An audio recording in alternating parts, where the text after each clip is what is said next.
Hurricane season is over, and we're going to talk about planes some more.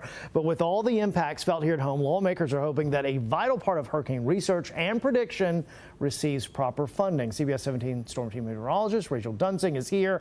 And Rachel, when we talk about vital, it's something we talk about every time there's some kind of tropical something going on. It really is so important, Russ. And good news is this is actually a bipartisan effort led in part by North Carolina Representative Deborah Ross. And basically, they want to make sure money will go toward 3 next-generation Hurricane Hunter aircraft sooner rather than later. NOAA currently has 2 P-3 Orions. Those are the really big planes that fly into tropical storms and hurricanes to collect vital weather data. These data then eventually go back to the National Hurricane Center and National Weather Service for meteorologists to update critical tropical forecasts.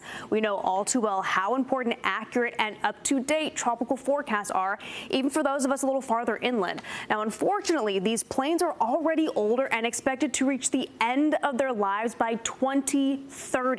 Because these planes are close to the last 5 years of service, lawmakers want the funding to be included in the 2025 fiscal year's disaster supplemental appropriations. I know it's a lot, but when I spoke to Representative Deborah Ross Friday afternoon, she says fighting for funding for these 3 new Hurricane Hunters, it's a no-brainer.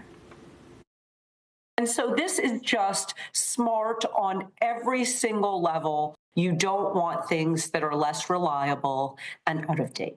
We want, and particularly when it comes to devastating storms that can take human lives, so much property, have environmental damage, we really need to make sure that we are doing the best we possibly can for our citizens.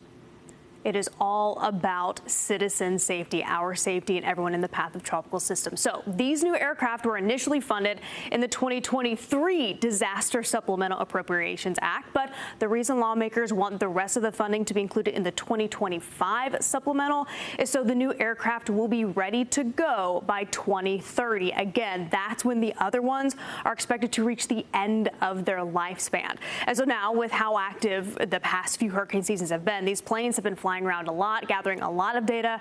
And of course, we'll keep you updated on how this develops. There's a possibility it could be voted on as early as next week.